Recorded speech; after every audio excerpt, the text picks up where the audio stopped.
Hey everybody, you're listening to Combat Japan. I'm your host, Andres Vergara. It is March 24th, 2026, and we're going to talk about day 15 of the Natsu Basho tournament, which was held in Tokyo, Japan. Right off the bat, this tournament was insane.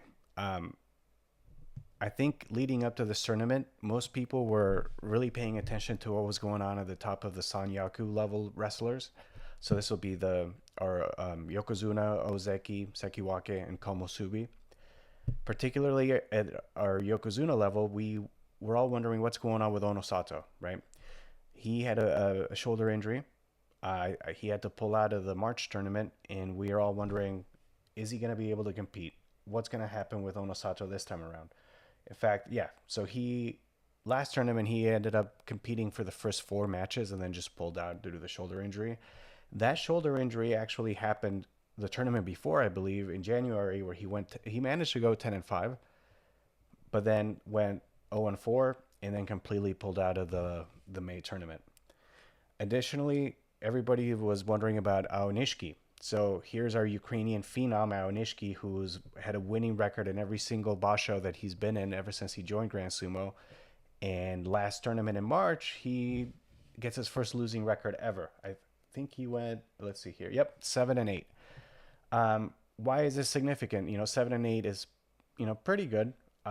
If anything, you might drop one spot, but Aonishiki had just been promoted to Ozeki for the first time, and um, as you know, Ozeki, once you're promoted there, if you lose two tournaments in a row, then you get demoted back to Sekiwake, and that's a big deal because Aonishiki not only had he never lost, never had a losing record, and he was on this crazy run where everybody was talking about him becoming Yokozuna. So we would have three Yokozuna with Hoshoryu, Onosato, and Aonishiki.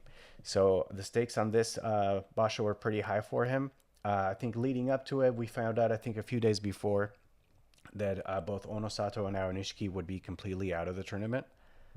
And I think this raised even more questions because, okay, now we know that Aonishiki will be Kadoban, so he will be demoted. We know that Onosato is just taking more time to heal because once you're Yokozuna, you're not able to get demoted. You're Yokozuna for life. And Onosato, he's young. He's got a lot of sumo left in him. I think he should actually focus on healing his body and just coming back stronger. But this raised more questions because we have our Yokozuna Hoshoryu, who was promoted to Yokozuna in 2025 and has yet to win a tournament. So would this be the opportunity where he's free and clear to go for the U show and run through everybody, right? Um, so that was another question we had. We'll get back to that in a little bit. Or other um, Ozeki Kotozakura had a really really impressive run in the March tournament. He's been getting 8-7, 7-8 for a while, but in March he managed to get a 10-5 record, look very dominant. So he was also being picked as perhaps one of the people that would win this tournament, in addition to Hoshoryu, because the lane's clear with our uh, Yokozuna Onosato and our Ozeki Aonishiki being out of this race. In addition to that, we had Kirishima, who just got promoted to Ozeki following his March tournament win. Um, so a lot going on there, right? So we start the tournament. Hoshoryu, I believe, loses his first match. Let's see here. Yep, he loses to Takayasu, and I believe it was during this match. It was either this one or the next one with Fujinokawa, where he pulls I believe, a hamstring tear, some sort of leg injury right away.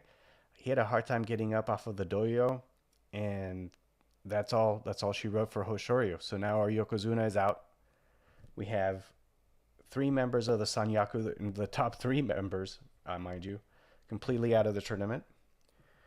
Um, the man who beat Hoshoryu on day one is Takayasu. He was our Komosubi this tournament, and he's been the runner-up for several Yusho. It's been a heartbreak for Takayasu fans. He gets so close and then ends up losing. in playoffs. And people thought, hey, maybe this is his chance. This is Takayasu's year. And unfortunately, that did not go his way. He also got injured and pulled out of the tournament after day 4. I think he fell off of the dojo. He had a loss to, let's see here, Oho. Um, so at this point, by day 4, we have half of the Sanyaku out of the tournament. I mentioned Koto Zakura earlier, and despite having a really impressive run in March, Koto Zakura did not do very well this tournament at all. He lost his first 2 matches, managed to get wins in days 3 and 4, and then went on a crazy losing streak of 5 in a row. Got one more win, and then on day 12, he lost to Churonoumi and got injured and pulled out as well. So at this point, yeah, we have 5 members out of the tournament of the Sanyaku. So this kind of made things a little bit interesting, right? So without your biggest stars in the tournament, it kind of gives the rest of the roster a chance to shine. And I think everyone, particularly me, put our money on the newly promoted Ozeki Kirishima to win the whole thing. He actually started out, I believe, 7-0 for this tournament. Every single day of the tournament, Kirishima was either in the lead or tied for the lead. He ended up dropping one he probably should have won, in my honest opinion, to Shodai. But Shodai, you can never count him out to bring the chaos there. But so going into day 15, Kirishima had a 12-2 record, and along with him was fellow Sanyaku member Komusubi Wakatakakage. Let's see. We had an interesting situation here. So we had Wakatakakage versus Fuji Ryoga, and Kirishima versus Ura. So in the way this tournament played out, if both Kirishima and Wakatakakage lost their matches, then we would have, I believe, like a 5 or 6 wrestler playoff, where you'd have a bunch of people at 12 wins. Sorry, my mistake. 11 wins. So you'd have a bunch of people at 11 wins, and that would include both Kirishima, Wakatakakage themselves. It would include their opponents, Ura, Fuji Ryoga. It would also include Yoshino Fuji, because he won, and Hakuno Fuji. So yeah, a 6-man playoff bracket. And to be honest, I was kind of cheering for that. That would have been freaking awesome. But instead, we had both of those guys win. We had Kirishima defeating Ura in a pretty light. It looked like he kind of just pushed him. I know he had a leg trip. It was like a 2-second match. He just kind of went boop, and Ura was on his butt. And yeah, Fuji Ryoga went against Waka Takakage, and that was a pretty easy win for Waka as well. So with them both winning, we got our playoff. It was a little less dramatic than the 6-man version of it, but still on the edge of my seat nonetheless. And yeah, they kind of they go for the tachiai. They tie up. They fight for position, and then Waka Takakage is just able to get inside arms and just kind of pushes him out, and that's all she wrote. We have our Yusha winner, Komusubi Wakatakakage, winning the whole thing. And boy, that was just chaos. I genuinely, like, if I were to bet on this tournament, I mean, obviously by like day 1, I would have probably bet on Hoshoryu, but given everything that happened, by like day 5 or 6, I was just convinced Kirishima would have a back-to-back championship. But nope, sumo, the sumo gods are up to their shenanigans, and holy cow, that was just extremely exciting. Dude, sumo is awesome. Everybody should watch it.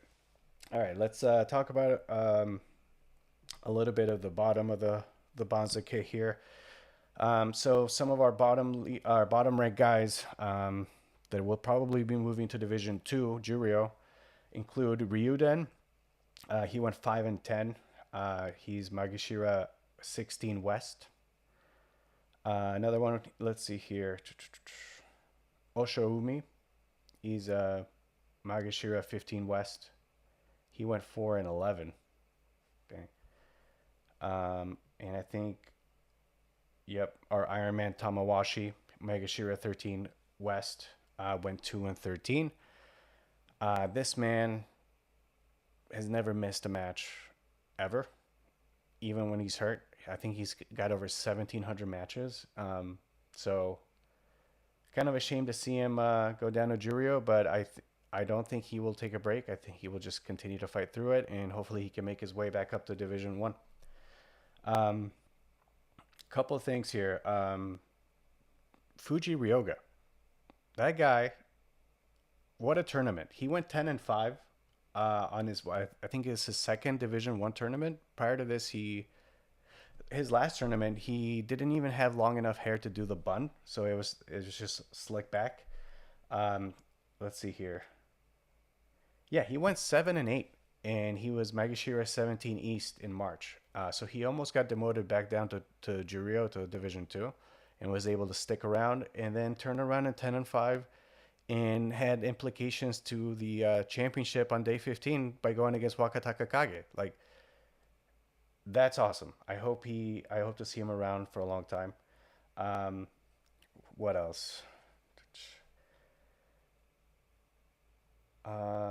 Toki Hayate struggled quite a bit. I'm not sure if he was hurt or not. I think he's great, but yeah, he went 4-11, which is uncharacteristic for him. I don't know if that's enough for him to go to Jurio yet, but I think he will most likely be at the very bottom of the Division One rankings. Um, oh yeah, Koto Eho. So he's another newer Division One guy. He also went 10-5. He is Koto Shoho's brother, Koto Shoho, who won Basho last year, and it was our Sekiwake West. Um, but yeah, Koto Eho, incredible job. I think yeah, this is his highest rank ever, and he also was in the running for the whole thing for the U show. Let me just take a peek here. Some of the awards that were given, the special prizes. Looks like they gave the Fighting Spirit Prize to Yoshino Fuji, who won 11-4. Um, so let's talk about Yoshino Fuji for a moment. So Yoshino Fuji, coming into this, he is what, Magashira one. Let's see. Oh, Magashira 2 East. So, given the performance of Fuji no Kawa, who's Magashira 1 East, with a losing record, a Makekoshi of 7-8, and Takanosho Magashira 1 West also having a losing record, I think it's very likely for Yoshino Fuji to end up in the Sanyaku next tournament. Probably a Komosubi, taking Wakataka Kage's spot. So he'll leapfrog those guys. He did great this tournament. Um, Additionally, we had a Fighting Spirit Prize for Haku no Fuji, Hakuoho. This guy, he also had a foot injury last tournament, so he kind of underperformed it as well. Let's see, he was somewhere Haku no Fuji, yeah. So he ended up being Magashira 10 West. Last tournament he went five. Oh, he only got 5 wins and 6 losses, and then had to pull out. He actually pulled out mid tournament, um, and ends up going 11-4 this time. So he will be jumping right way back up the Bansuke, probably Magashira 5 or above. Let's see here. The technique prize went to Waka Takakage for Atsushi Onami. I don't know what that is.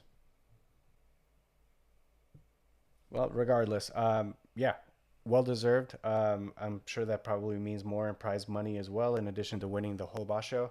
Um, yeah, I'm excited to see Wakataka Kage in good form. I feel like he's been struggling a little bit. I don't know if he was dealing with injuries as well.